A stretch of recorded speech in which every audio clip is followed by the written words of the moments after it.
ಕುಶಾಲನಗರದ ಶ್ರೀ ವಾಸವಿ ಕಂದಿಕಾ ಪರಮೇಶ್ವರಿ ದೇವಸ್ಥಾನದ ಬ್ರಹ್ಮ ಕಲಶೋತ್ಸವ ಅಂಗವಾಗಿ ವಾಸವಿ ಸಪ್ತಾಹ 2026 ಜನವರಿ 2ರಿಂದ 8ರವರೆಗೆ ವಿವಿಧ ಸಾಮಾಜಿಕ ಕಾರ್ಯಕ್ರಮಗಳೊಂದಿಗೆ ನಡೆಯಲಿದೆ. ಶ್ರೀ ವಾಸವಿ ಕಂದಿಕಾ ಪರಮೇಶ್ವರಿ ಟ್ರಸ್ಟ್ ಮತ್ತು ಆರ್ಯವೈಶ್ಯ ಮಂಡಳಿ ಅಧ್ಯಕ್ಷರಾದ BR ನಾಗೇಂದ್ರ ಪ್ರಸಾದ್ ಅವರು ಈ ಕುರಿತು ಮಾಹಿತಿ ನೀಡಿ, ದೇವಸ್ಥಾನದಲ್ಲಿ 12 ವರ್ಷಗಳಿಗೊಮ್ಮೆ ನಡೆಯಬೇಕಾದ ಪೂಜಾ ಕಾರ್ಯಗಳು, ಕುಂಭಾಭಿಷೇಕ, ಬ್ರಹ್ಮ ಕಲಶೋತ್ಸವ ಶ್ರೀ ಸಚ್ಚಿದಾನಂದ ಸರಸ್ವತಿ ಸ್ವಾಮೀಜಿಗಳ ಉಪಸ್ಥಿತಿಯಲ್ಲಿ ಜನವರಿ 29ರಿಂದ 2ರವರೆಗೆ ಜರುಗಲಿದೆ ಎಂದು ತಿಳಿಸಿದರು. ಗೋಷ್ಠಿಯಲ್ಲಿ ವಾಸವಿ ಕಂದಿಕಾ ಪರಮೇಶ್ವರಿ ಟ್ರಸ್ಟ್ ಮತ್ತು ಆರ್ಯವೈಶ್ಯ ಮಂಡಳಿಯ ಕಾರ್ಯದರ್ಶಿ ಕೆ. ಪ್ರವೀಣ್, ಬ್ರಹ್ಮಕಲಶೋತ್ಸವದ ಹಿನ್ನೆಲೆ ವಾಸವಿ ಸಪ್ತಾಹವೊಂದ ಕುಶಾಲನಗರದ ವಿವಿಧ ಸಂಘಟನೆಗಳ ಸಹಯೋಗದಲ್ಲಿ ಏರ್ಪಡಿಸಲಾಗ್ತಾ ಇದೆ. ಸಪ್ತಾಹದ ಆರಂಭಿಕ ದಿನವಾದ ಜನವರಿ 2ರಂದು ಬೆಳಿಗ್ಗೆ ಮಾದಕ ವ್ಯಸನ ಮುಕ್ತ ಸಮಾಜ ನಿರ್ಮಾಣಕ್ಕಾಗಿ ವಾಕಥಾನ್ ಮತ್ತು ಸೈಕಥಾನ್ಗಳನ್ನು ಆಯೋಜಿಸಲಾಗಿದೆ. ಇದು ಬೆಳಿಗ್ಗೆ 7 ಗಂಟೆಗೆ ಹೋಟೆಲ್ ಅತಿಥಿ ಕಂಫರ್ಟ್ಸ್ ಮುಂಭಾಗದಿಂದ ಆರಂಭಗೊಳ್ಳಲಿದೆ. ಅದೇ ದಿನ ಸಾರ್ವಜನಿಕರಿಗೆ ಉಚಿತ ಆರೋಗ್ಯ ತಪಾಸಣಾ ಮತ್ತು ರಕ್ತದಾನ ಶಿಬಿರ ಹೋಟೆಲ್ ಕಂದಿಕಾ ಇಂಟರ್ನ್ಯಾಷನಲ್ ಕಂದಿಕಾ ಕನ್ವೆನ್ಷನ್ ಸೆಂಟರ್ನಲ್ಲಿ ಬೆಳಿಗ್ಗೆ 9:30ರಿಂದ ಸಂಜೆ 4ರವರೆಗೆ ನಡೆಯಲಿದೆ ಎಂದು ಮಾಹಿತಿಯನ್ನು ನೀಡಿದರು. ಆರ್ಯವೈಶ್ಯ ಮಂಡಳಿ ಶ್ರೀ ವಾಸವಿ ಕನ್ನಿಕಾ ಪರಮೇಶ್ವರಿ ದೇವಸ್ಥಾನ ರಥಬೀದಿ ಕುಶಾಲನಗರ ಕೊಡಗು. ಶ್ರೀ ವಾಸವಿ ಕನ್ನಿಕಾ ಪರಮೇಶ್ವರಿ ದೇವಸ್ಥಾನದ ಬ್ರಹ್ಮ ಕಲಶೋತ್ಸವದ ಅಂಗವಾಗಿ ವಾಸವಿ ಸಪ್ತಾಹ 2026 ದಿನಾಂಕ 2/1/2026 ಶುಕ್ರವಾರದಂದು 8/1/2026 ಗುರುವಾರದವರೆಗೆ 7 ದಿನ ಕುಶಾಲನಗರದಲ್ಲಿ ಹಲವು ಸಾಮಾಜಿಕ ಕಾರ್ಯಕ್ರಮವನ್ನು ಹಮ್ಮಿಕೊಳ್ಳಲಾಗಿದೆ. ಸ್ವತಂತ್ರ ಪೂರ್ವ 1947ರಲ್ಲಿ ಶ್ರೀ ಮೈಲಾರ್ ಶೆಟ್ಟರ ಅಧ್ಯಕ್ಷತೆಯಲ್ಲಿ ಪ್ರತಿಷ್ಠಾಪನೆಗೊಂಡ ಶ್ರೀ ವಾಸವಿ ಕನ್ನಿಕಾ ಪರಮೇಶ್ವರಿ ದೇವಸ್ಥಾನವು ಹಲವು ಅಧ್ಯಕ್ಷರುಗಳ ಅಧ್ಯಕ್ಷತೆಯಲ್ಲಿ ಅಭಿವೃದ್ಧಿಗೊಂಡಿದೆ.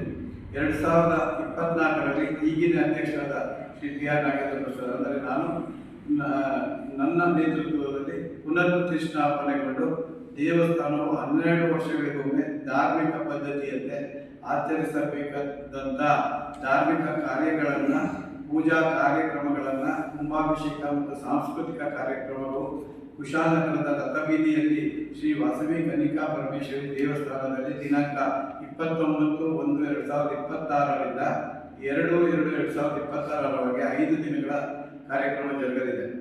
ವಾಸವಿ ಸಪ್ತಾಹ 2026 ಕಾರ್ಯಕ್ರಮಗಳನ್ನು 7 ದಿನಗಳು ನಮ್ಮ ಸಂಸ್ಥೆಯ ಆಶ್ರಯದಲ್ಲಿ ಕುಶಾಲನಗರದ ವಿವಿಧ ಸಂಘಟನೆಗಳ ಸಹಯೋಗದೊಂದಿಗೆ ಸಾಮಾಜಿಕ ಕಾರ್ಯಕ್ರಮಗಳನ್ನು ಆಯೋಜಿಸಲು ತೀರ್ಮಾನಿಸಲಾಗಿದೆ. ವಾಸವಿ ಸಪ್ತಾಹ 2026ರ ಕಾರ್ಯಕ್ರಮದ ಸಮಗ್ರ ಮಾಹಿತಿಯ ಪ್ರತಿಯನ್ನು ಲಗತ್ತಿಸಲಾಗಿದೆ, ತಮಗೂ ಸಹ ನೀಡುತ್ತೇವೆ. ದಿನಾಂಕ 2/1/2026 ಶುಕ್ರವಾರ ಬೆಳಿಗ್ಗೆ ಮಾದಕ ವ್ಯಸನ ಮುಕ್ತ ಸಮಾಜ ನಿರ್ಮಿಸುವ ನಿಮಿತ್ತ ಕನ್ನಿಕಾ ವಿವಿಧೋದ್ದೇಶ ಸಹಕಾರ ಸಂಘ ನಿಯಮಿತದ ಪ್ರಾಯೋಜಕತ್ವದಲ್ಲಿ ಕೊಡಗು ಜಿಲ್ಲಾ ಪೊಲೀಸ್ ಇಲಾಖೆ, ಕುಶಾಲನಗರ ತಾಲೂಕು ಕಾರ್ಯನಿರತ ಪತ್ರಕರ್ತರ ಸಂಘ, ಸೈನಿಕ ಶಾಲೆ, ಮಾಜಿ ಸೈನಿಕರ ಸಂಘ, ಚೇಂಬರ್ ಆಫ್ ಕಾಮರ್ಸ್ ಕುಶಾಲನಗರ ಸೇರಿದಂತೆ ವಿವಿಧ ಸ್ಥಳೀಯ ಸಂಘ ಸಂಸ್ಥೆಗಳ ಪಾಲ್ಗೊಳ್ಳುವಿಕೆಯಲ್ಲಿ ವಾಕಥಾನ್ ಮತ್ತು ಸೈಕಥಾನ್ ಜಾಥಾವನ್ನು ಆಯೋಜಿಸಲಾಗಿದೆ. ಇದೇ ದಿನ ಸಾರ್ವಜನಿಕರಿಗೆ ಉಚಿತ ಆರೋಗ್ಯ ತಪಾಸಣಾ ಮತ್ತು ರಕ್ತದಾನ ಶಿಬಿರವನ್ನು ಕೊಡಗು ವೈದ್ಯಕೀಯ ವಿಜ್ಞಾನಗಳ ಸಂಸ್ಥೆ, ಬೋಧಕ ಆಸ್ಪತ್ರೆ ಅಂದರೆ ಜಿಲ್ಲಾ ಆಸ್ಪತ್ರೆ ಮಡಿಕೇರಿ, ಕೊಡಗು ಜಿಲ್ಲಾ ರಕ್ತ ನಿಧಿ ಕೇಂದ್ರ ಮಡಿಕೇರಿ, ವಾಸವಿ ಯುವಜನ ಸಂಘ ಚಾರಿಟೇಬಲ್ ಟ್ರಸ್ಟ್ ಸಹಯೋಗದೊಂದಿಗೆ ಈ ಶಿಬಿರವನ್ನು ಹಮ್ಮಿಕೊಳ್ಳಲಾಗಿದೆ. ಮಡಿಕೇರಿ ಕೊಡವ ಸಮಾಜದ ವತಿಯಿಂದ ಪುತ್ತರಿ ಊರೊರ್ಮೆ ಹಾಗೂ ಮಂದನಲ್ಲಿ ಪುತ್ತರಿ ಕೋಲಾಟ ನಡೆಯಿತು. ಕಾರ್ಯಕ್ರಮದ ಮೊದಲಿಗೆ ಅತಿಥಿಗಳಿಂದ ತಳಿಯಕ್ಕಿ, ಬೊಳ್ಚ, ವಾಲಗ ಮತ್ತು ದುಡಿಕೊಟ್ಟಿನೊಂದಿಗೆ ಸಮಾಜಕ್ಕೆ ಸ್ವಾಗತಿಸಲಾಯಿತು. ದೇವರಿಗೆ ಅಕ್ಕಿ ಹಾಕಿ ನಮಿಸಿ ಕಾರ್ಯಕ್ರಮಕ್ಕೆ ಚಾಲನೆ ನೀಡಲಾಯಿತು.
ನಂತರ ಕೊಡವ ಸಮಾಜದ ಸಭಾಂಗಣದಲ್ಲಿ ಸಮಾಜದ ಅಧ್ಯಕ್ಷ ಬಂಡುವಂಡ ಪಿ ಮುತ್ತಪ್ಪ ಅವರ ಅಧ್ಯಕ್ಷತೆಯಲ್ಲಿ ನಡೆದ ಕಾರ್ಯಕ್ರಮದಲ್ಲಿ ಮುಖ್ಯ ಅತಿಥಿಗಳಾಗಿ ಬೆಂಗಳೂರು ಕೊಡವ ಸಮಾಜದ ಅಧ್ಯಕ್ಷರಾದ ಚಿರಿಯಪಂಡ ಸುರೇಶ್ ಚಂಗಪ್ಪ ಪಾಲ್ಗೊಂಡು ಮಾತನಾಡಿ, ಸಮಾಜ ಸೇವೆಯಲ್ಲಿ ತಮ್ಮನ್ನು ತಾವು ತೊಡಗಿಸಿಕೊಳ್ಬೇಕು, ಸಮಾಜದ ಮೂಲಕ ಸಾರ್ವಜನಿಕ ಸೇವೆಯಲ್ಲಿ ತೊಡಗಿಸಿಕೊಳ್ಬೇಕು.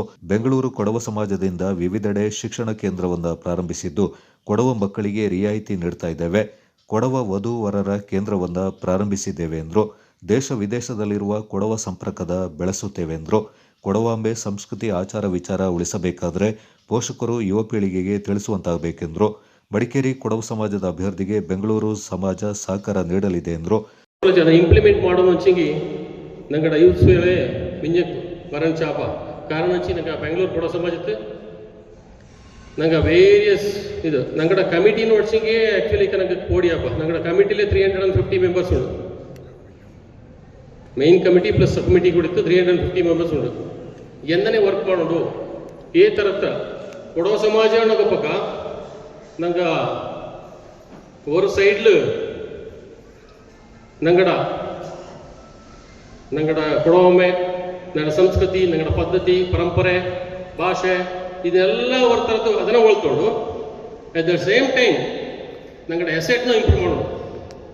Finally at the end of the day ಜನಕ್ಕೆ ಕೊಡೋ ಸಮಾಜಕ್ಕೆ ಎಂತ ಇಚ್ಛತೆಗೆ ಅಲ್ಲಿ ಎಂಡ್ ಆಫ್ ದ ಟೆನ್ಯೂರ್ಲು ஒரு ಲಕ್ಷ ಜನ ಬೈಯೋಗಿಪ್ಪ ವಂದನೆಯಿಂದನೇ ಅದನ್ನೆಲ್ಲ ಬಲ್ಯ ಮನಸ್ಸು ಮಾಡ್ತುವಾಗ ಬಂದ ಮುಂದೆ ಕಾಲತ್ತು ಅವಧಿಲಿ ಅಂತ ಇಪ್ಪ ಆ ಕೆಲಸ ಮಾಡಿಟ್ಕೊಂಡು ಅಂತ ನಾಡ ಅವರು ಇದು ಒತ್ತೊರ್ಮೆ ಕೊಟ್ಟನಾಗ ಇಲ್ಲಿ ನಿಗ 3000 ಜನ ಕೊಡೋ ಸಮಾಜ ಮೆಂಬರ್ ಆಯ್ತು ನೋಡುವ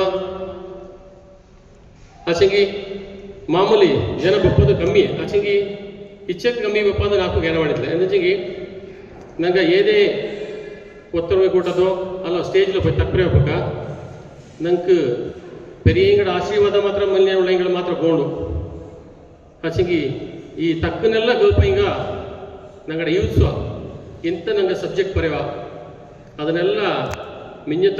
ಸಮಾಜದ ಅಧ್ಯಕ್ಷ ಮಂಡುವಂಡ ಮುತ್ತಪ್ಪ ಮಾತನಾಡಿ, ಕೊಡವ ಸಮಾಜದ ವತಿಯಿಂದ ಕೊಡವ ಆಚಾರ ವಿಚಾರ ಸಂಸ್ಕೃತಿಯನ್ನು ಉಳಿಸಲು ಶ್ರಮಿಸ್ತಾ ಇದ್ದೇವೆ ಎಂದರು. ಮಡಿಕೇರಿಯಲ್ಲಿರುವ 12 ಕೊಡವ ಕೇರಿಗಳು ಸಮಾಜಕ್ಕೆ ಸದಾ ಸಹಕಾರ ನೀಡ್ತಾ ಇವೆ. ಕೊಡವರೆಲ್ಲರೂ ಕೊಡವ ಸಮಾಜದ ಸದಸ್ಯರು ಎಂದರು. ಪುತ್ತರಿ ನಮ್ಮಯ್ಯ ಹಿನ್ನೆಲೆ 3 ದಿನ ಈಡು ನಡೆಸಿ ಇಂದು ಕೋಲಾಟವನ್ನು ಪ್ರದರ್ಶನ ಮಾಡ್ತಾ ಇದ್ದೇವೆ ಎಂದರು. ನಾದಿನಕ್ಕೆ ಮಿಂಜ 3 ದಿವಸ ನಗರ ಕೋಲಮಂದಿರ ಅಲ್ಲಿ ವೀಡು ಕಾರ್ಯಕ್ರಮ ಮಾಡೋದಕ್ಕೆ ஒரு காலத்துக்கு நகர போராட்டக்கு கொண்டாட்டக்கு ஒவ்வொருத்தட்டக்கு ஒரு பறக்கடிக்கு ಅಂದರೆ ಕತ್ತಿಯಾಟಿಕ್ಕು ಇಂಥದ್ದೆಲ್ಲ ಇಪ್ಪಾಗ ನಂಗೆ ಮರಿಬೇಕಾಗ ನಂಗಡ ಬೆಂಚತ್ರ ಮಕ್ಕಳು ಇರೋಣಗಾಯ್ತು ಅದನ್ನೆಲ್ಲ ಮಾಡಿ ಇಂಥದ್ದು ದಿವಸ ಪೂರ್ವಮೆ ಮಾಡುವಂಥ ಕಾರ್ಯಕ್ರಮ ನಂಗೆ ಬೆಚ್ಚಡಿತ್ತು. ஒரு ಕಾರ್ಯಕ್ರಮ ಮಾಡೋರಿಗೆ ನಂಗಳೇ ಮಾಡ್ತೀವಿ ಅದಕ್ಕೆ ஒரு ಬೆಲೆ கிட்டல அங்கே ஒரு நல்ல ஒரு விலைப்பட்ட ஒரு ವ್ಯಕ್ತಿನ ನಂಗೆ ஒரு ಬೆದ್ದು ಆಯ್ತು ಕಾಕಿಚಾಕಿ ಅಲ್ಲಿ நல்ல ஒரு ಸಭೆಗೆ ಗೌರವ ಕೊಟ್ಟು ಅವ್ರ ಘನತೆ ಕಿಟ್ಟುಕೊಂಡಾಯ್ತು ನಂಗೆ ಯಾರೇ ಮಾಡ್ತೀರಿ ನೋಡೋಕ್ಕ ನಂಗಡ ವಿವಿಧ ಕ್ಷೇತ್ರದಲ್ಲಿ ಸಾಧನೆ ಮಾಡಿದ ಮಕ್ಕಳಿಗೆ ಸನ್ಮಾನ ಹಾಗೂ ಹೆಚ್ಚಿನ ಅಂಕ ಪಡೆದ ಮಕ್ಕಳಿಗೆ ಬಹುಮಾನ ನೀಡಲಾಯಿತು. ನಿರ್ದೇಶಕರಾದ ಶಾಂತಯಂಡ ವಿಶಾಲ್ ಕಾರ್ಯಪ್ಪ, ಕಾಳಚಂಡ ಅಪ್ಪಣ್ಣ, ಮೂವೇರ ಜಯರಾಮ್, ಪುತ್ತರಿರ ಕರುಣ್ ಕಾಳಯ್ಯ, ಕಂದಂಡ ಕವಿತಾ ಕಾವೇರಂಬ, ಕಾಂಡೇರ ಲಲ್ಲು, ಪಾಲೆಯಂಡ ರೂಪ, ಪೆಂಬಡಿಯಂಡ ಉತ್ತಪ್ಪ, ಪುಲ್ಲೇರ ವಸಂತ್, ಮಡಿಕೇರಿ ಸಮಾಜದ ಸದಸ್ಯರು, ಕೊಡವಕೇರಿ ಪದಾಧಿಕಾರಿಗಳು ಈ ಸಂದರ್ಭ ಪಾಲ್ಗೊಂಡಿದ್ದರು. Kodagu channel news, Puttarira Karun Kalaiah.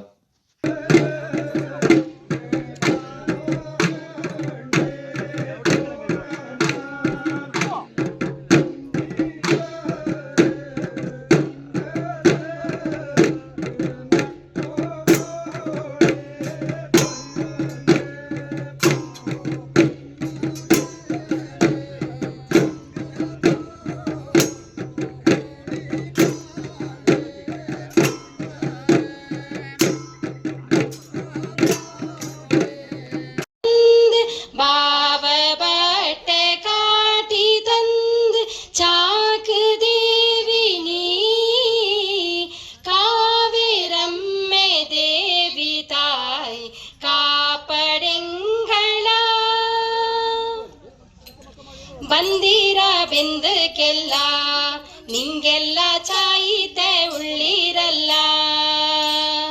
ಬಂದಿರ ಬೆಂದಕ್ಕೆಲ್ಲ ನಿಂಗೆಲ್ಲ ಚಾಯಿತೆ ಉಳ್ಳಿರಲ್ಲ. ಗಳೆಲ್ಲ ಓದನ ಕಳಿನ ಕನಲ್ಲ. ಬೇಲೆ ಬಾಣೆ ತೀರ ಎಲ್ಲಾಡೋ ತುಂಬಿ ತುಳುಕುವಲ್ಲ. ಬಂದಿರ ಬೆಂದಕ್ಕೆಲ್ಲ ನಿಂಗೆಲ್ಲ ಚಾಯಿತೆ ಉಳ್ಳಿರಲ್ಲ. ತೇನ ತೇನ ತೇನ ತೇನುಂಡ ತೇನ ತೇನ. ಕೊಡಗು ಚಾನೆಲ್ ವಾರ್ತೆಗಳ ಪ್ರಾಯೋಜಕರು ಮುಳಿಯ ಕೇಶವ್ ಭಟ್ ಅಂಡ್ ಸನ್ಸ್, ಚಿನ್ನಾಭರಣಗಳ ಬೃಹತ್ ಮಳಿಗೆ, ಮಡಿಕೇರಿ, ಗೋಣಿಕೊಪ್ಪ, ಪುತ್ತೂರು, ಬೆಳ್ತಂಗಡಿ, ಬೆಂಗಳೂರು. ಹೋಮ್ಸ್ಕೇಪ್ ಫರ್ನಿಚರ್ಸ್, ಕೊಡಗಿಗೆ ಸಮೀಪದ ವಿಶಾಲವಾದ ಮಳಿಗೆ, ಪಯ್ಯಾವೂರ್, ಕೇರಳ. ಶಾರದಾ ಜ್ಯುವೆಲರ್ಸ್, ಕೊಡಗಿನ ಸಾಂಪ್ರದಾಯಿಕ ಆಭರಣಗಳ ಬೃಹತ್ ಮಳಿಗೆ, Aras road, Mysore. A to Z super market, Vishwamanava double road, Kuvempu Nagar, Mysore. SLV Promax, corn mix and corn products, Kushalnagar. Prashanth furnitures, ನಿಮ್ಮ ಅಂದದ ಮನೆಗೆ ಚಂದದ ಪೀಠೋಪಕರಣಗಳ ಮಳಿಗೆ, ಇಂಡಸ್ಟ್ರಿಯಲ್ ಏರಿಯಾ, ಮಡಿಕೇರಿ. ಫ್ಯಾಬಿನ್ಸ್ ಫ್ಯಾಮಿಲಿ ರೆಸ್ಟೋರೆಂಟ್, ಬೆಕಾಚಿ resto cafe, always cell tower, Koynur ರಸ್ತೆ, ಮಡಿಕೇರಿ. ರಜೆ ಅಂದರೆ ಕೊಡಗಿನ ಪ್ರವಾಸಿ ತಾಣಗಳು ರಂಗೇರ್ತವೆ. ಹಚ್ಚ ಹಸಿರ ಸಿರಿಯ ಬೆಟ್ಟ ಗುಡ್ಡಗಳ ತಪ್ಪಲಿಂದ ಕಾಫಿ ನಾಡಲ್ಲಿ ವಿಹರಿಸೋಕೆ ದೇಶದ ನಾನಾ ಭಾಗಗಳಿಂದ ಪ್ರಕೃತಿಯ ಮಡಿಲಿಗೆ ಲಗ್ಗೆ ಇಡೋ ಪ್ರವಾಸಿಗರು ದಕ್ಷಿಣದ ಕಾಶ್ಮೀರದಲ್ಲಿ ಎಂಜಾಯ್ ಮಾಡ್ತಾ ಇದ್ದಾರೆ. ಅದರಲ್ಲೂ ಸಾಲು ಸಾಲು ರಜೆ ಇರೋದ್ರಿಂದ ಕೊಡಗಿನತ್ತ ಬರೋ ಪ್ರವಾಸಿಗರ ಹರಿವು ಜೋರಾಗಿದ್ದು ಕೊಡಗಿನ ಸುಂದರ ತಾಣಗಳಲ್ಲಿ ಸಖತ್ ಎಂಜಾಯ್ ಮಾಡ್ತಾ ಇದ್ದಾರೆ. ಈ ಕುರಿತ ಒಂದು ರಿಪೋರ್ಟ್ ಇಲ್ಲಿದೆ ನೋಡಿ.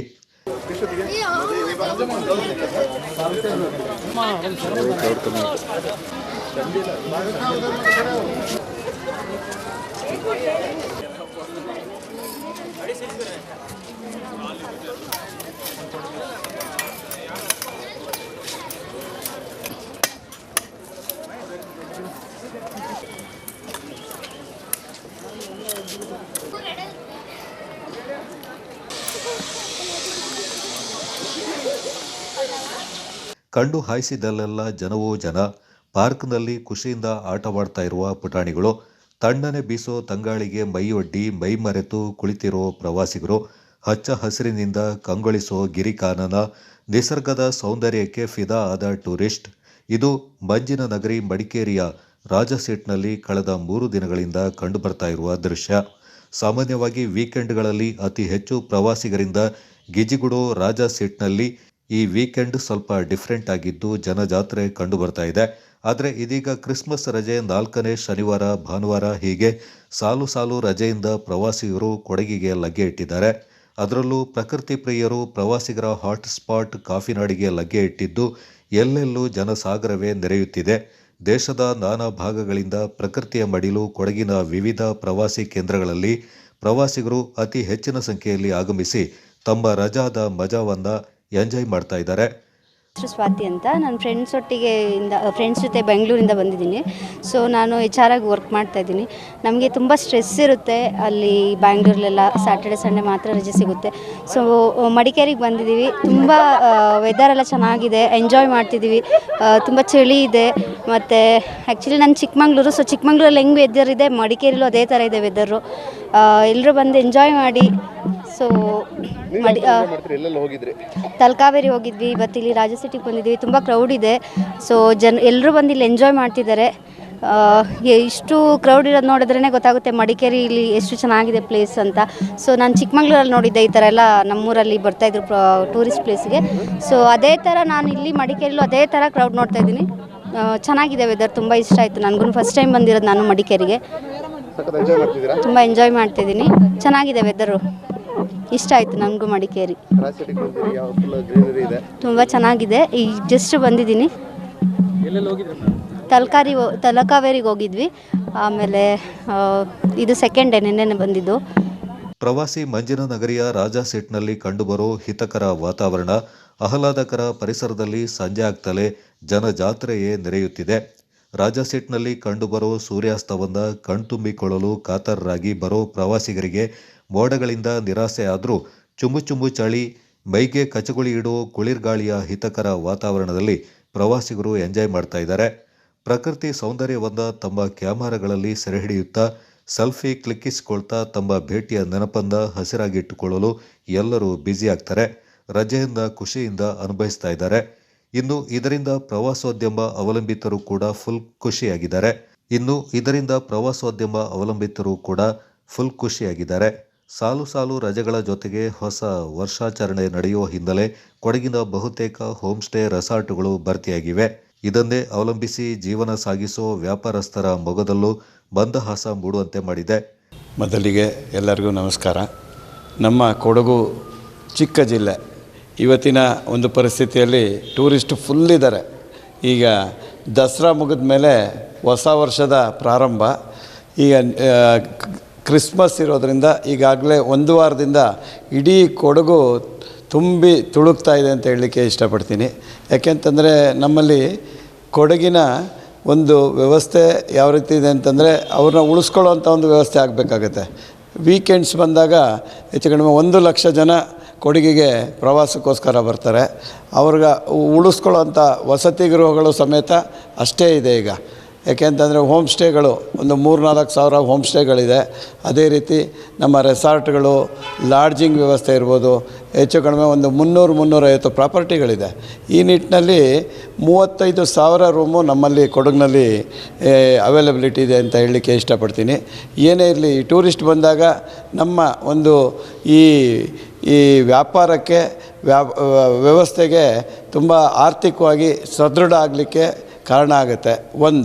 ಇನ್ನೊಂದೇನಪ್ಪ ಅಂದರೆ ಚಿಕ್ಕ ಜಿಲ್ಲೆ ಆದ್ದರಿಂದ ನಮ್ಮ ರೋಡ್ ವ್ಯವಸ್ಥೆ, ಇಂಟೀರಿಯರ್ ರೋಡ್ಸು ಸ್ವಲ್ಪ ಅಭಿವೃದ್ಧಿ ಆಗಬೇಕಾಗತ್ತೆ. ಸರ್ಕಾರ ಅದಕ್ಕೆ ಗಮನ ಕೊಡಬೇಕಾಗತ್ತೆ. ಯಾಕೆಂದರೆ ಹೆಚ್ಚು ರೆವಿನ್ಯೂ ಕೊಡ್ತಾ ಇರೋಂಥದ್ದು ಈ ಟೂರಿಸಮ್ಮು ಮತ್ತು ಕಾಫಿ. ಟೂರಿಸಮ್ನ ನಂಬಿಕೊಂಡು ಇರೋವಂಥವ್ರು 1 ಲಕ್ಷ ಜನ ಇದ್ದಾರೆ.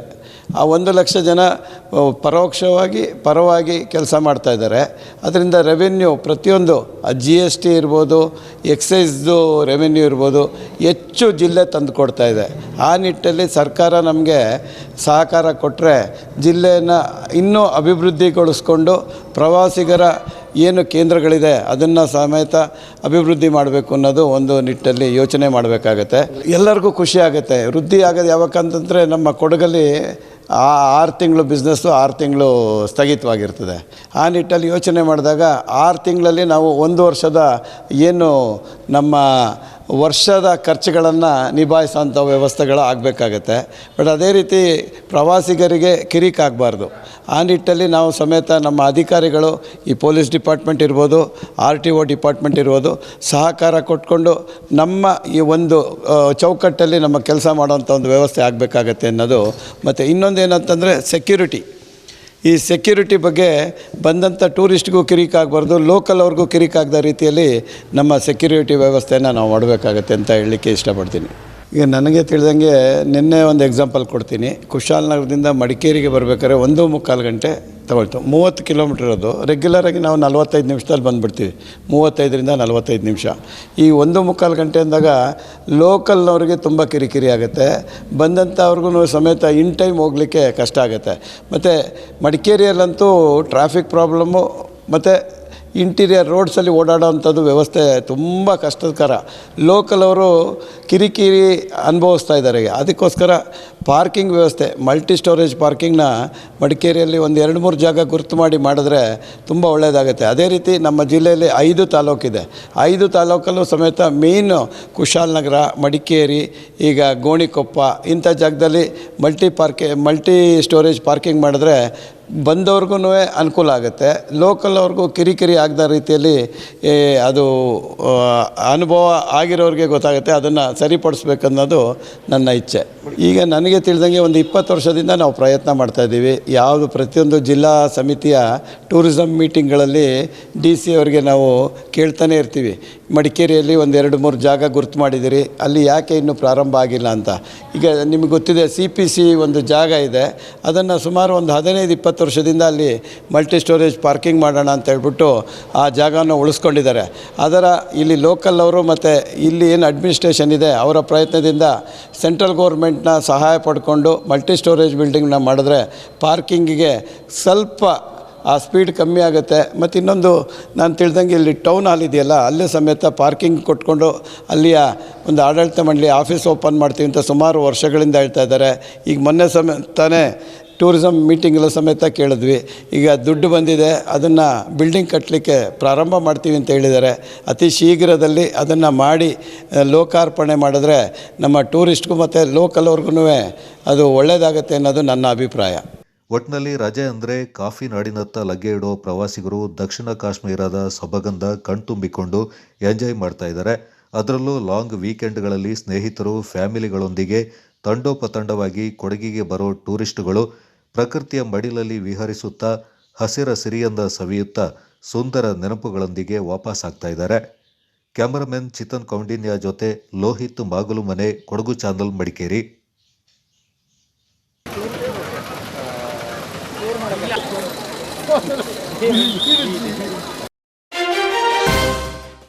ಕಾಡು ಕಾಡು ಇದ್ದರೆ ನಾಡು, ಹಸಿರೇ ಉಸಿರು, ಪರಿಸರ ಸಂರಕ್ಷಣೆ ನಮ್ಮೆಲ್ಲರ ಹೊಣೆ.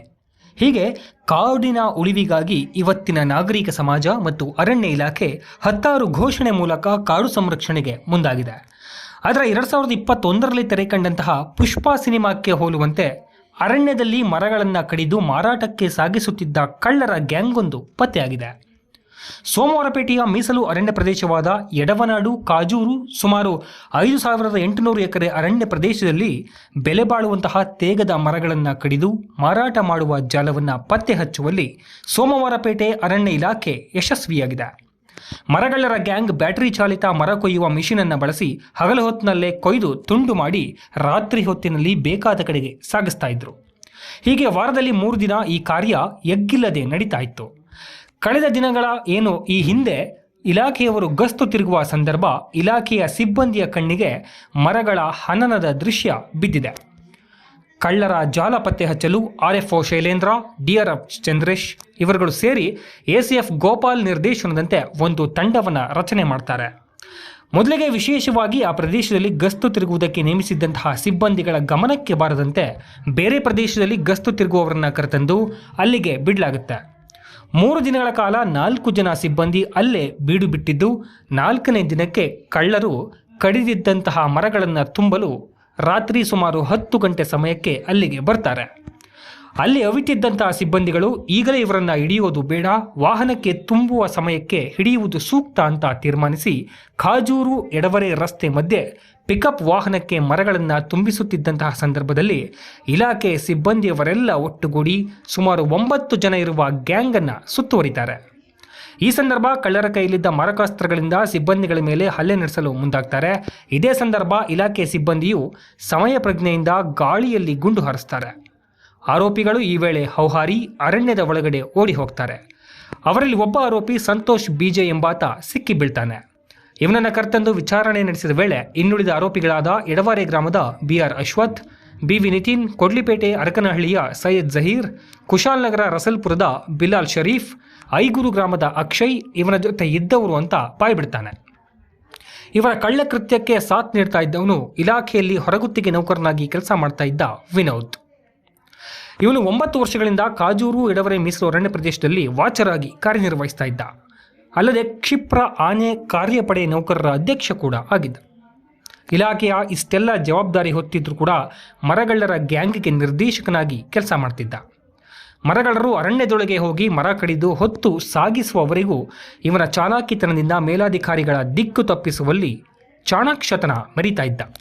ಇಷ್ಟಲ್ಲದೆ ಮೇಲಾಧಿಕಾರಿಗಳ ವಾಹನದ ಡ್ರೈವರ್ಗಳನ್ನು ಆತ್ಮೀಯವಾಗಿ ಇಟ್ಟುಕೊಂಡು ಅವರು ಬಂದು ಹೋಗುವ ಸುಳಿವುಗಳನ್ನು ಕಳ್ಳರಿಗೆ ನೀಡ್ತಾ ಇದ್ದ ಎಂಬ ಮಾಹಿತಿ ತಿಳಿದು ಬಂದಿದೆ.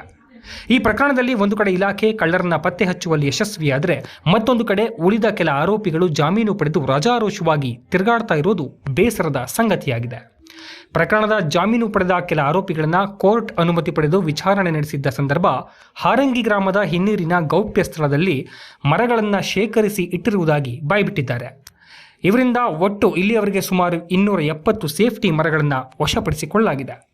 ಇದರ ಜೊತೆಗೆ ಇಲಾಖೆಯಲ್ಲಿ ಇನ್ನು ಯಾರಾದರೂ ಈ ಗ್ಯಾಂಗ್ಗೆ ಸಹಾಯ ಮಾಡಿರಬಹುದು ಎಂಬ ಸಂಶಯಕ್ಕೆ ಇಲಾಖೆಯಲ್ಲಿ ಆಂತರಿಕ ವಿಚಾರಣೆ ನಡೀತಾ ಇದ್ದು, ಈ ಪ್ರಕರಣದಲ್ಲಿ ತಲೆಮರೆಸಿಕೊಂಡಿರುವ ಪ್ರಮುಖ ಆರೋಪಿ ವಿನೋದ್ ಸಿಕ್ಕ ಬಳಿಕವಷ್ಟೇ ಇನ್ನಷ್ಟು ರೋಚಕ ಸತ್ಯ ಹೊರಬರಲಿದೆ. ದುಷ್ಯಂತ್ ಕುಮಾರ್, ಕೊಡಗು ಚಾನಲ್, ಸೋಮವಾರಪೇಟೆ. ರೈಲು ಡಿಕ್ಕಿಯಾಗಿ ಸೋಮವಾರಪೇಟೆ ತಾಲೂಕಿನ ಬಾಣಾವರ ಗ್ರಾಮದ ನಿವಾಸಿಯೊಬ್ಬರು ಮೃತಪಟ್ಟ ಘಟನೆ ಕಾಸರಗೋಡು ರೈಲು ನಿಲ್ದಾಣದಲ್ಲಿ ನಡೆದಿದೆ. ಸೋಮವಾರಪೇಟೆ ಕಂದಾಯ ಇಲಾಖೆಯ ಹೊರಗುತ್ತಿಗೆ ನೌಕರ ರಾಜೇಶ್ ಮೃತಪಟ್ಟವರಾಗಿದ್ದಾರೆ. ರೈಲಿನಿಂದ ಇಳಿದು ಮತ್ತೊಂದು ಪ್ಲಾಟ್ಫಾರ್ಮ್ಗೆ ಏರಲು ಯತ್ನಿಸ್ತಾ ಇದ್ದ ಸಂದರ್ಭ ಗೂಡ್ಸ್ ರೈಲು ಡಿಕ್ಕಿಯಾಗಿದೆ ಎಂದು ತಿಳಿದುಬಂದಿದೆ. ಅಪಘಾತದ ತೀವ್ರತೆಗೆ ರಾಜೇಶ್ ಸ್ಥಳದಲ್ಲೇ ಮೃತಪಟ್ಟಿದ್ದು, ಮೃತದೇಹವನ್ನು ಕಾಸರಗೋಡಿನಿಂದ ಬಾಣಾವರ ಗ್ರಾಮಕ್ಕೆ ಇಂದು ತಂದು ಅಂತ್ಯಕ್ರಿಯೆ ನಡೆಸಲಾಯಿತು. ಭಾಗಮಂಡಲದಲ್ಲಿ ಶ್ರೀ ಅಯ್ಯಪ್ಪ ಸ್ವಾಮಿಯ 43ನೇ ವರ್ಷದ ಮಂಡಲ ಪೂಜೆ ಶ್ರದ್ಧಾ ಭಕ್ತಿಯಿಂದ ನೆರವೇರಿತು.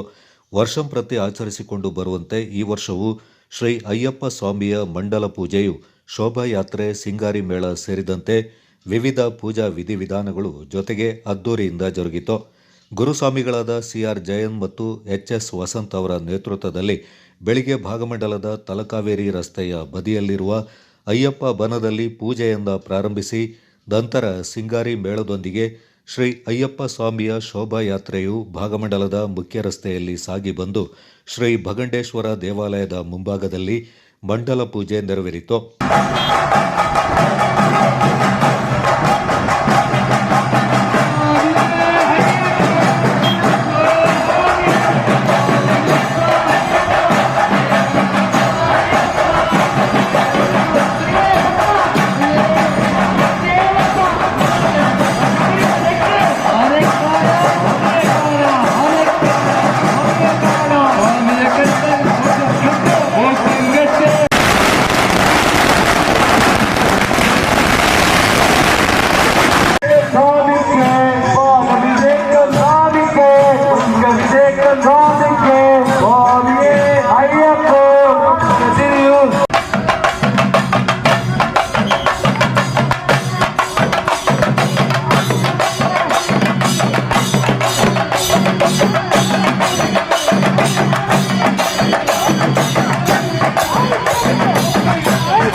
ಈ ಸಂದರ್ಭ ಭಕ್ತಾದಿಗಳೆಲ್ಲರೂ ಶ್ರೀ ಅಯ್ಯಪ್ಪ ಸ್ವಾಮಿಯ ಕೃಪೆಗೆ ಪಾತ್ರರಾಗಿ ಪ್ರಸಾದ ವಿತರಣೆ ಮತ್ತು ಅನ್ನದಾನದಲ್ಲಿ ಪಾಲ್ಗೊಂಡರು.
ಡ್ರೈವಿಂಗ್ ಇದೆ, ಡ್ರೈವರ್ ತಗೊಳ್ಬೋದಾ?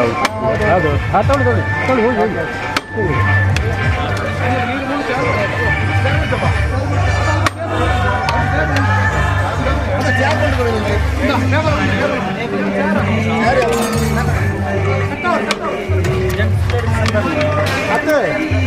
ಪ್ರಸಾದ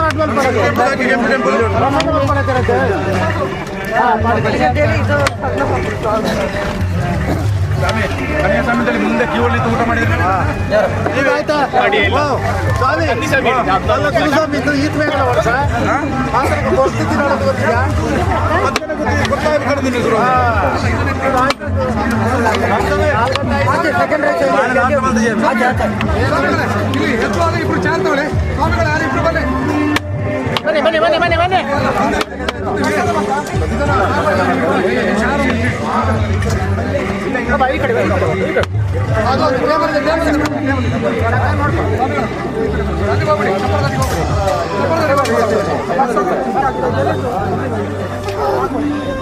ಚಪ್ಪರದಾಡಿಗೆ ಹೋಗ್ಬಿಡಿ ಊಟಕ್ಕೆ.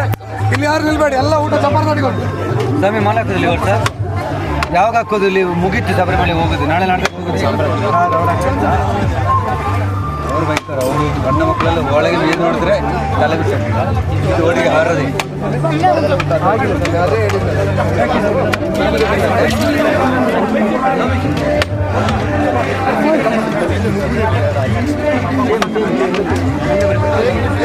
ಬಂಡಲ ಪೂಜೆಯಲ್ಲಿ ಭಾಗಮಂಡಲ, ಕರಿಕೆ, ಅಯ್ಯಂಗೇರಿ, ದೊಡ್ಡ ಪುಲಿಕೋಟು, ದಾಪೋಕ್ಲು, ಬೆಟ್ಟಗೇರಿ, ಚೇರಂಬಾಡೆ, ಅಕ್ಕಪಕ್ಕದ ಊರುಗಳಿಂದ ಅಯ್ಯಪ್ಪ ಸ್ವಾಮಿ ಮಾಲಾಧಾರಿಗಳು ಮತ್ತು ಭಕ್ತಾದಿಗಳು ಪಾಲ್ಗೊಂಡಿದ್ದರು. Kodagu channel news, Duggala Sadananda, Dapoklu. ಹೆಬ್ಬಾಲೆ ವಿದ್ಯಾವರ್ಧಕ ಸಂಘ ಸಂಯುಕ್ತ ಪದವಿಪೂರ್ವ ಕಾಲೇಜು ಮತ್ತು ಪ್ರೌಢಶಾಲೆಯಲ್ಲಿ ನಡೆದ ಶ್ರೀ ಕಾವೇರಿ ವಿದ್ಯಾರ್ಥಿ ಸಂಘದ ಸಮಾರೋಪ ಸಮಾರಂಭ ಶನಿವಾರ ಶಾಲಾ ಸಭಾಂಗಣದಲ್ಲಿ ನಡೆಯಿತು. ಹೆಬ್ಬಾಲೆ ಗ್ರಾಮ ಪಂಚಾಯತ್ ಅಧ್ಯಕ್ಷ ಅರುಣಕುಮಾರಿ ಕಾರ್ಯಕ್ರಮ ಉದ್ಘಾಟಿಸಿದರು. ನಂತರ ಮಾತನಾಡಿದವರು, ಸರ್ಕಾರಿ ಶಾಲೆಗಳಲ್ಲಿ ಕೂಡ ಗುಣಮಟ್ಟದ ಶಿಕ್ಷಣ ಲಭಿಸ್ತಾ ಇದೆ. ವಿದ್ಯಾರ್ಥಿಗಳು ಗುರುಗಳ ಮಾರ್ಗದರ್ಶನ ಪಡೆದು ನಿರಂತರ ಅಧ್ಯಯನದೊಂದಿಗೆ ಸದ್ಗುಣಗಳನ್ನು ಅಳವಡಿಸಿಕೊಂಡು ಜೀವನದಲ್ಲಿ ಉನ್ನತ ಸ್ಥಾನ ಅಲಂಕರಿಸುವಂತೆ ಶುಭ ಕೋರಿದರು.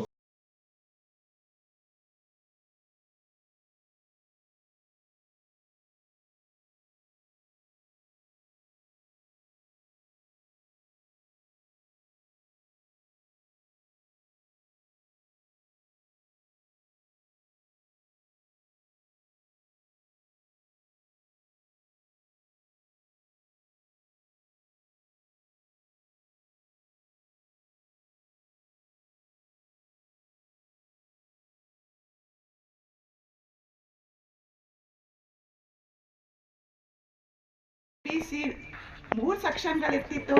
ಅವಾಗೆಲ್ಲ ಎಷ್ಟು ಬೇಡಿಕೆ ಇತ್ತು ಅಂದರೆ ಇಂಪ್ಲೂಯೆನ್ಸ್ ಮೇಲೆ ಇಲ್ಲಿಗೆ ಅಡ್ಮಿಷನ್ ಆಗಬೇಕಿತ್ತು. ಇವಾಗೆಲ್ಲ ಅದೇ ಬೇಜಾರಿನ ಸಂಗತಿ ಅಂದರೆ ಮಕ್ಕಳಿನ ಸಂಖ್ಯೆ ಕಡಿಮೆ ಆಗಿರೋದು. ಏನಕ್ಕೆ ಅಂದರೆ ಎಲ್ಲ ಪ್ರೈವೇಟ್ ಕಾನ್ವೆಂಟ್ಗಳು ಇದಾಗಿರೋದೇ ಇದಕ್ಕೆ ಒಂದು ದೊಡ್ಡ ಹೊಡೆತ. ಹಾಗಾಗಿ ಎಲ್ರಿಗೂ ಹೇಳೋದೇನು ಗೊತ್ತಾ, ಎಲ್ರಿಗೂ ಇಂಥ ಶಾಲೆಗಳು ಸಿಗಲ್ಲ. ಈಗ ಸಿಕ್ಕಿರೋಂಥ ವಿದ್ಯಾರ್ಥಿಗಳಿಗೆ ಕೆಲವೊಂದು ಹೇಳೋದಾದರೆ ಒಳ್ಳೆ ಶಿಕ್ಷಕರೊಂದದವರಿದ್ದಾರೆ. ಅವ್ರು ಹೇಳಿದಂಥ ಸಲಹೆಗಳನ್ನ ತಿಳ್ಕೊಂಡು, ಅವ್ರು ಹೇಳಿದಂಥ ಮಾರ್ಗಸೂಚಿಗಳನ್ನ ತಿಳ್ಕೊಂಡು ಓದಿ ವಿದ್ಯಾಭ್ಯಾಸ ನಿಮಗೆ ಮೇಯ್ನು ಪ್ರೌಢಶಾಲೆಯಲ್ಲೇ ಏನು ನೀವು ಕಲ್ತಿರ್ತೀರ ಅದೇ ಮೇಯ್ನು. ಏಕೆಂದರೆ ನಾವಿವಾಗಲೂ ನೆನ್ಕೊಳ್ಳೋದು ಏನು ಅಂದರೆ ಪ್ರೌಢಶಾಲೆ ಮತ್ತು ಕಾನ್ವೆಂಟು ನಾವೇನು ಓದಿರ್ತೀವಿ ಅದನ್ನೇ ನಾವು ಇವಾಗಲೂ ನೆನ್ಕೊಳ್ಳೋದು, ಟೀಚರ್ಸ್ಗಳನ್ನಾಗಲಿ ಸ್ನೇಹಿತರನ್ನಾಗಲಿ. ಏಕೆಂದರೆ ಆವಾಗಲಿಂದನೂ ನಾವು ಅದೇ ಇದರಲ್ಲಿ ಇದ್ದಿದ್ದು. ನಾವಿಲ್ಲಿ ತುಂಬ 5 ವರ್ಷ ಓದಿದ್ದೀನಿ. ನನ್ನ ಕಾಲೇಜು ನಾನೇ ಫಸ್ಟ್ ಬ್ಯಾಚು. ನಮ್ಮ ಅವಧಿಲೇ ನಮಗೆ ಫಸ್ಟ್ ಬ್ಯಾಚ್ ಆಗಿ ನಮಗೆ ಕಾಲೇಜಲ್ಲಿ ಸ್ಟಾರ್ಟ್ ಆಗಿತ್ತು. ಅವಾಗಂತೂ ತುಂಬ ಖುಷಿ ಇತ್ತು. ಎಲ್ಲ ಪ್ರೈವೇಟ್ ಟೀಚರ್ಸ್ಗಳಾದ್ರೂ ತುಂಬ ಚೆನ್ನಾಗಿ ಇದು ಮಾಡ್ತಿದ್ರು. ನಾವು ಇವಾಗಲೂ ನೆನ್ಕೊಂಡು ಅವ್ರನ್ನ ಕಂಡಾಗ ನಾವು ಇದು ಮಾಡ್ತೀವಿ. ನಿಮ್ಗಳಿಗೆ ಹೇಳೋದೇನು ಗೊತ್ತಾ, ಇವಾಗಲೂ ಮಕ್ಕಳುಗಳಲ್ಲಿ ಗೌರವಯುತವಾಗಿ ಬೆಳೆಸ್ಕೊಳ್ಳಿ. ಕೆಲವು ಮಕ್ಕಳುಗಳಲ್ಲಿ ಈಗ ಶಿಕ್ಷಕರು ಅಂದರೆ ಗೌರವನೇ ಇಲ್ಲ, ಅದೇ ಮೇಯ್ನ್ ಇದಾಗ್ಬಿಟ್ಟಿದೆ. ನೀವು ಅದನ್ನು ಬೆಳೆಸ್ಕೊಂಡು ನೀವು ಏನನ್ನ ಆದರ್ಶವಾಗಿ ಬೆಳೆಸ್ಕೊತೀರೋ ಅದೇ ನಿಮ್ಮ ಮುಂದಿನ ಗುರಿಯಾಗಿರುತ್ತೆ. ಎಲ್ಲ ಓದ್ದರೆಲ್ಲ ಗೌರ್ಮೆಂಟ್ ಜಾಬ್ ತಗೋಬೇಕು ಅಂತಲೇ ಓದೋಕ್ಕಾಗಲ್ಲ. ನಿಮ್ಮ ಜೀವನ ನಡೆಸಲಿಕ್ಕೆ ಅಗತ್ಯತೆಗೆ ಬೇನು ವಿದ್ಯಾಭ್ಯಾಸ ಬೇಕು. ಈಗ ನಾವೆಲ್ಲ ಓದಿದ್ದೀವಿ ಅಂತ ಅಂದ್ಬಿಟ್ಟೇನು ಗೌರ್ಮೆಂಟ್ ಜಾಬಲ್ಲಿ ಇಲ್ಲ, ಆದರೂ ನಾವು ಒಂದು ಉನ್ನತ ಹುದ್ದೆಯಲ್ಲಿ ಇದ್ದೀವಿ ಅಂದರೆ ನಮಗದೊಂದು ಖುಷಿ ಇರುತ್ತೆ. ಸಮಾರೋಪ ಭಾಷಣ ಮಾಡಿದ ಮೈಸೂರು ಮಹಾರಾಜ ಕಾಲೇಜಿನ ಸಹಾಯಕ ಪ್ರಾಧ್ಯಾಪಕ ಡಾಕ್ಟರ್ ಸಿ.ಕೆ. ಪುಟ್ಟಸ್ವಾಮಾಚಾರ್, ಸ್ಪರ್ಧಾತ್ಮಕ ಯುಗದಲ್ಲಿ ಪಠ್ಯದೊಂದಿಗೆ ಇತರೆ ವಿಚಾರಗಳ ಬಗ್ಗೆ ಕೂಡ ಹೆಚ್ಚಿನ ಅರಿವು ಹೊಂದಬೇಕಿದೆ. ಸ್ಪರ್ಧಾತ್ಮಕ ಪರೀಕ್ಷೆಗಳನ್ನು ಎದುರಿಸುವ ನಿಟ್ಟಿನಲ್ಲಿ ನಿರಂತರ ಅಧ್ಯಯನಶೀಲರಾಗಿ ತಂತ್ರಜ್ಞಾನಗಳನ್ನು ಸದ್ಬಳಕೆ ಮಾಡಿಕೊಂಡು ಜ್ಞಾನವಂತರಾಗುವಂತೆ ಕರೆ ನೀಡಿದರು. ಈ ಸಂಸ್ಥೆಯು ಈ ಭಾಗದ ಕಿರಿಯ ವಿದ್ಯಾಭಿಮಾನಿಗಳು ಹಾಗೂ ಹಿರಿಯ ವಿದ್ಯಾರ್ಥಿಗಳ ಸಂಘದ ಸಹಕಾರ ಮತ್ತು ಉದಾರ ದೇಣಿಗೆಯಿಂದ ಈ ವಿದ್ಯಾ ದೇಗುಲ ಅಭಿವೃದ್ಧಿಯತ್ತ ಸಾಗುತ್ತಿದೆ ಎಂದು ತಿಳಿಸಲು ಸಂತೋಷವಾಗುತ್ತದೆ. ಈ ಪ್ರೌಢಶಾಲೆಯನ್ನು 1999ರಲ್ಲಿ ಸಂಯುಕ್ತ ಪದವಿ ಪೂರ್ವ ಕಾಲೇಜಾಗಿ ಉನ್ನತೀಕರಿಸಲಾಗಿದೆ. ಕಾಲೇಜು ಆಡಳಿತ ಮಂಡಳಿ ಸುಮಾರು 38 ವರ್ಷಗಳವರೆಗೆ ಸಂಸ್ಥೆಯ ಅಧ್ಯಕ್ಷರಾಗಿ ಕಾರ್ಯನಿರ್ವಹಿಸಿದ ದಿವಂಗತ ಮಾನ್ಯ ಶ್ರೀ ಸುರೇಶ್ ಗೌಡರು ವಿದ್ಯಾದೇಗುಲದ ಜೀವನಾಡಿಯಾಗಿದ್ದರು. ಇವರು ಇಂದು ನಮ್ಮೊಂದಿಗಿಲ್ಲ. ಇವರ ಆತ್ಮಕ್ಕೆ ಭಗವಂತ ಶಾಂತಿಯನ್ನು ಕರುಣಿಸಲಿ ಎಂದು ಪ್ರಾರ್ಥಿಸುತ್ತೇನೆ. ನಂತರದ 4 ವರ್ಷಗಳು ದಿವಂಗತ HK ಶಿವರಾಮ್ರವರು, 1 ವರ್ಷ ದಿವಂಗತ HDK ತಿಮ್ಮಪ್ಪನವರು ಸಂಘದ ಅಧ್ಯಕ್ಷರಾಗಿ ಸೇವೆ ಸಲ್ಲಿಸಿದ್ದಾರೆ. ಆದರೆ ಅವರು ನಮ್ಮೊಂದಿಗಿಲ್ಲ. ಇವರ ಆತ್ಮಕ್ಕೆ ಭಗವಂತ ಶಾಂತಿ. ಅಂದರೆ ವರ್ಷವಿಡೀ ಮಕ್ಕಳು ಶೈಕ್ಷಣಿಕ ಚಟುವಟಿಕೆಗಳಲ್ಲಿ ಭಾಗವಹಿಸಿರ್ತೀರಿ. ಭಾಗವಹಿಸಿ ವಿವಿಧ ಚಟುವಟಿಕೆಗಳು ಸಹ ನೀವು ಭಾಗವಹಿಸಿ ಅದಕ್ಕೊಂದು ಅಂತಿಮವಾಗಿ ಒಂದು ರೂಪುರೇಷೆ ಏನಪ್ಪ ಅಂದರೆ ತಮ್ಮ ಶೈಕ್ಷಣಿಕ ಕಾರ್ಯಕ್ರಮಗಳ ಜೊತೆಗೆ ಸಹಪಠ್ಯ ಚಟುವಟಿಕೆಗಳ ಒಂದು ಅನಾವರಣ, ಅಂದರೆ ತಮ್ಮ ಪ್ರತಿಭೆಗಳ ಅನಾವರಣ ಈ ಒಂದು ವೇದಿಕೆಯಲ್ಲಿ ಸಹ ಆಗುತ್ತೆ. ಜೊತೆಗೆ ಒಂದು ಶಾಲೆಯ ಒಂದು ಕಾರ್ಯಕ್ರಮಗಳ ಸಾರ್ವಜನಿಕ ವೇದಿಕೆಗೆ ತೆರೆದಿಟ್ಟಂತೆ ಆಗುತ್ತದೆ.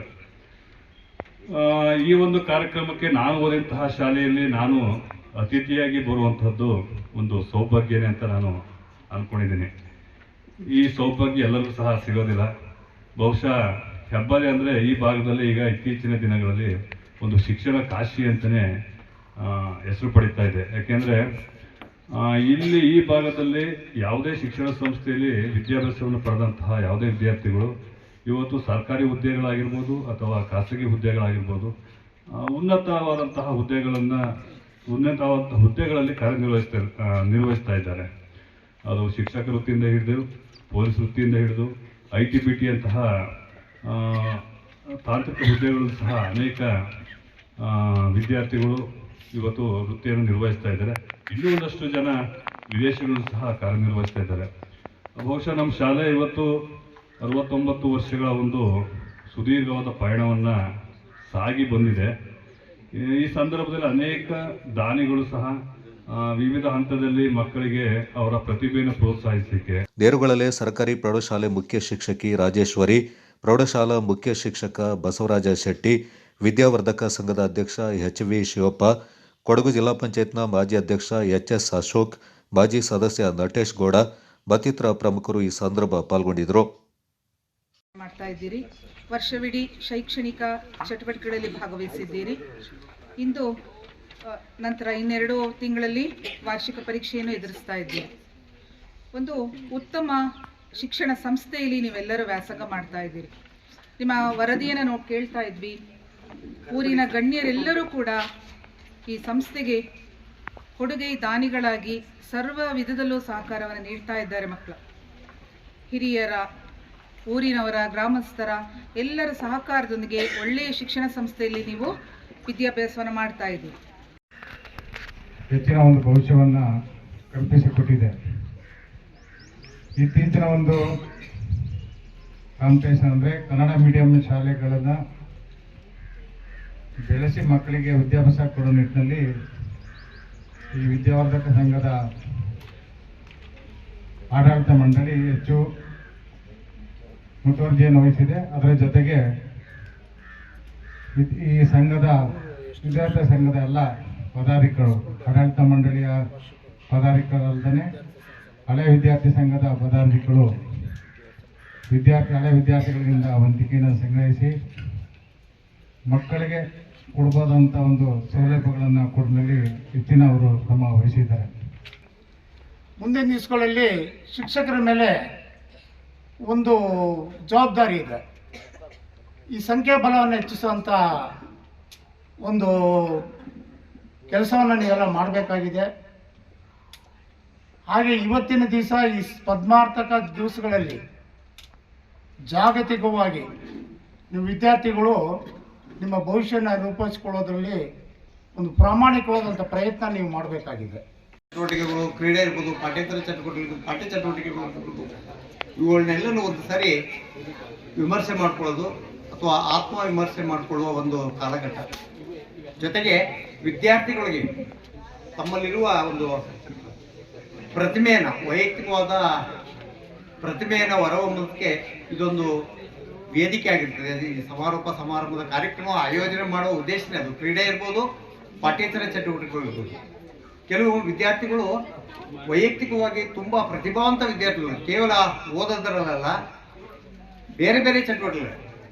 ಹಾಡುಗಾರಿಕೆಯಲ್ಲಿ ಇರ್ಬೋದು, ನೃತ್ಯ ಮಾಡೋದ್ರಲ್ಲಿರ್ಬೋದು, ಭಾವಗೀತೆಗಳನ್ನು ಹಾಡೋದ್ರಲ್ಲಿರ್ಬೋದು, ಅಥವಾ ಪ್ರಬಂಧ ಸ್ಪರ್ಧೆಗಳಲ್ಲಿ ಇರ್ಬೋದು, ಬರವಣಿಗೆ, ಒಟ್ಟಿನಲ್ಲಿ ಬರವಣಿಗೆ, ಕತೆ, ಕವನಗಳನ್ನು ಬರೆಯುವ ಒಂದು ಕ್ರಿಯೆಯಲ್ಲಿ ವಿದ್ಯಾರ್ಥಿ ಸಮೂಹ ಪಾಲ್ಗೊಳ್ಳುತ್ತದೆ. ಕೇರ್ ಆಫ್ ಶಿಸ್ತಿಗೆ ಫಸ್ಟ್. ಎಲ್ಲರೂ ನಮ್ಮನ್ನು ನೋಡಿ ಕಲಿಬೇಕು, ಆ ರೀತಿ ನಾವು ಇರಬೇಕು ಮಕ್ಕಳೇ. ಗೊತ್ತಾಯ್ತಲ್ಲ? ಕೇಳಿಸ್ಕೊಳ್ತಾ ಇದ್ದೀರಾ? S R no? ಶಿಸ್ತಿಗೆ ನಾವು ಫಸ್ಟ್. ಇಡೀ ಡಿಸ್ಟ್ರಿಕ್ಟ್ಗೆ ಶಿಸ್ತಿಗೆ ನಾವು ಫಸ್ಟು. ಯಾವುದೇ ಕಾರ್ಯಕ್ರಮದಲ್ಲೂ ಇದ್ರೂ ಸಹ ನಾವೇ ಫಸ್ಟ್ ಇರ್ತೀವಿ. ಹಾಗಾಗಿ ಸತ್ಯನಾರಾಯಣ ಸರ್ ತುಂಬ ಚೆನ್ನಾಗಿ ಹೇಳಿದ್ರಿ ಸರ್. ನಮ್ಮ ಮುಖ್ಯ ಭಾಷಣಕಾರರು ತುಂಬ ಚೆನ್ನಾಗಿ ಹೇಳಿದ್ರಿ. ಇದು ನಮಗೆ ಬೇಸ್ಮೆಂಟ್ ಎಲ್ಲಿಂದ ಬಂತು ಅಂತ ಹೇಳಿದ್ರೆ, ನಮ್ಮ ಫೀಡಿಂಗ್ ಶಾಲೆಯ ಮುಖ್ಯ ಶಿಕ್ಷಕರು ಮತ್ತು ಅಲ್ಲಿಯ ಸಿಬ್ಬಂದಿ ವರ್ಗದವರು ಆ ರೀತಿಯ ತಯಾರು ಮಾಡಿ ನಮ್ಮ ಶಾಲೆಗೆ ಕಳಿಸಿರ್ತಾರೆ ನಮ್ಮ ಮಕ್ಕಳು.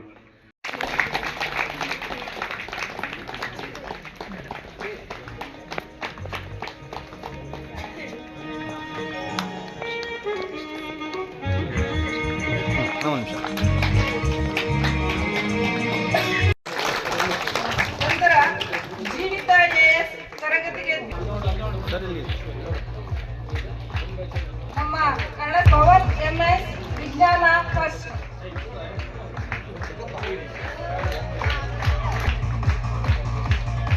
ಅಕ್ಷಯ್ ವಿಜ್ಞಾನ ಸೆಕೆಂಡ್. ಈ ಬಹುಮಾನವನ್ನ ನಮ್ಮ ಸರ್ಕಾರಿ ತರಗತಿ ಲಾವಣ್ಯ HM, ಮಹೇಶ್ HM, ಗಣಿತ first, Kannada second, English second, ಇದೆಲ್ಲ ನಮ್ಮ ನೆರೆಯ ಮುಖ್ಯ ಶಿಕ್ಷಕರಾದ ಹಿಂದಿ ಫಸ್ಟ್. ಈ ಬಹುಮಾನವನ್ನ ನಮ್ಮ ಹಿರಿಯ ವಿದ್ಯಾರ್ಥಿ ಆದಂತಹ ನಮ್ಮ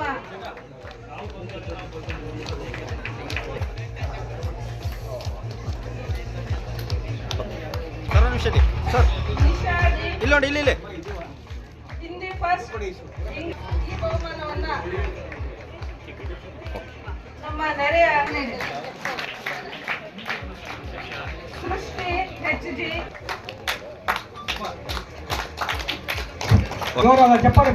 HM ಮಂಜುನಾಥ್ ಸರ್ ಅವರು ನೀಡಬೇಕು ಅಂತ ಕೇಳ್ಕೊಳ್ತೇನೆ. ಸಮಾಜ ವಿಜ್ಞಾನ ಸೆಕೆಂಡ್. ಈ ಬಹುಮಾನವನ್ನ ನಮ್ಮ ಆಡಳಿತ ಮಂಡಳಿಯಂತ ವಿದ್ಯಾರ್ಥಿಗಳ ಒಂದು ಸಣ್ಣ ಬಹುಮಾನಿತ. ಚಪ್ಪಾಳೆ.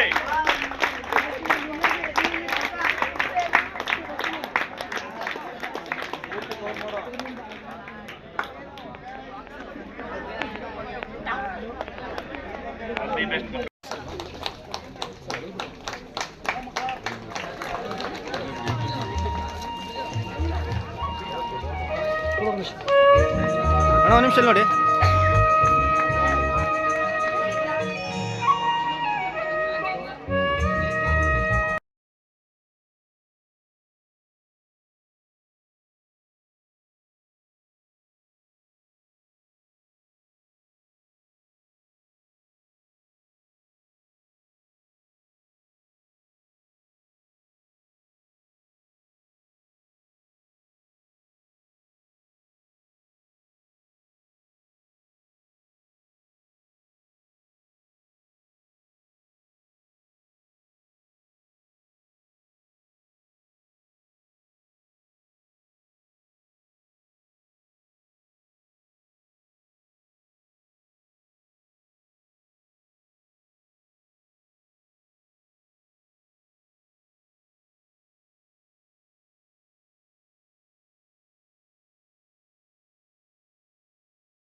ಜೋರದ ಚಪ್ಪಾಳೆ ವಿದ್ಯಾರ್ಥಿಗಳೇ.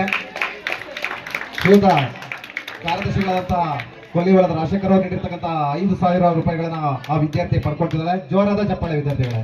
ಬರೆದು ಜೋರಾದ ಚಪ್ಪಾಳೆ ತಟ್ಟಿ.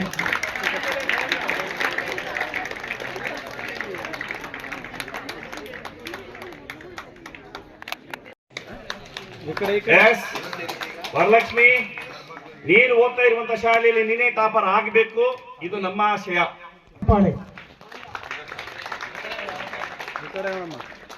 ಮೂರಾರ್ಜಿ ಶಾಲೆಯಲ್ಲಿ ಓದ್ತಾ PUC ನಾನು ಇದೇ ಕಾಲೇಜ್ ಸೇರ್ಬೇಕು ಅಂತ ಆಸೆಯಿಂದ ಹೊತ್ತಂತ ಬಂದಂತವಳು ಮಗಳು.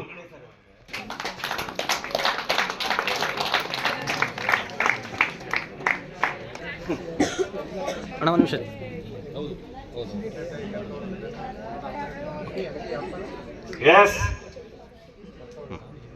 ಕಾರ್ಯಕ್ರಮವನ್ನು ನೆರವೇರಿಸಿಕೊಳ್ಬೇಕಾಗಿ ತಮ್ಮಲ್ಲಿ ಕೇಳ್ಕೊಳ್ತಾ ಇದ್ದೇನೆ.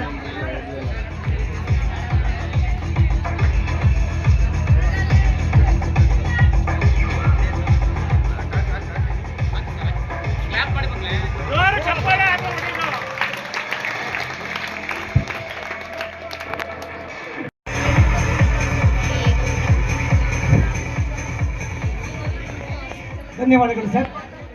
ಆಡಳಿತ ಮಂಡಳಿಯ ಅಧ್ಯಕ್ಷರು. ಕೊಡಗಿನಲ್ಲಿ ಸುದೀರ್ಘವಾಗಿ 1 ವರ್ಷದ ಅವಧಿಗೆ 2025 ನವೆಂಬರ್ನಿಂದ 2026 ನವೆಂಬರ್ವರೆಗೆ ಕೊಡಗಿನ ವಿವಿಧ ಭಾಗಗಳಲ್ಲಿ 4 ಸಾರ್ವಜನಿಕ ಕಾರ್ಯಕ್ರಮ ಹಾಗೂ 15 ಪದವಿ ಕಾಲೇಜುಗಳಲ್ಲಿ ನುಡಿಯುತ್ಸವ ಕಾರ್ಯಕ್ರಮ ನಡೆಯಲಿದೆ ಎಂದು ನುಡಿಯುತ್ಸವ ಸಮಿತಿಯ ಅಧ್ಯಕ್ಷ ಅರ್ಜುನ್ ಮೌರ್ಯ ಮಾಹಿತಿಯನ್ನು ನೀಡಿದರು. ವಿರಾಜಪೇಟೆಯಲ್ಲಿ ಸುದ್ದಿಗೋಷ್ಠಿಯಲ್ಲಿ ಮಾತನಾಡಿದ ಅವರು, ನುಡಿ ನಡೆ ಯುವಜನರ ಕಡೆ ಎಂಬ ಧ್ಯೇಯ ವಾಕ್ಯದೊಂದಿಗೆ ನುಡಿ ಗೀತಗಾಯನ, ನುಡಿ ಸಾಹಿತ್ಯ ಲಹರಿ, ನುಡಿ ನೃತ್ಯ ಸಂಭ್ರಮ, ನುಡಿ ಸಂಸ್ಕೃತಿಗಳಂತಹ ಸ್ಪರ್ಧೆಗಳೊಂದಿಗೆ ಪದವಿ ಹಂತದ ವಿದ್ಯಾರ್ಥಿಗಳಿಗೆ ವಿಶೇಷ ಉಪನ್ಯಾಸ ಕಾರ್ಯಕ್ರಮಗಳನ್ನು ಆಯೋಜಿಸಲಾಗುತ್ತಿದೆ.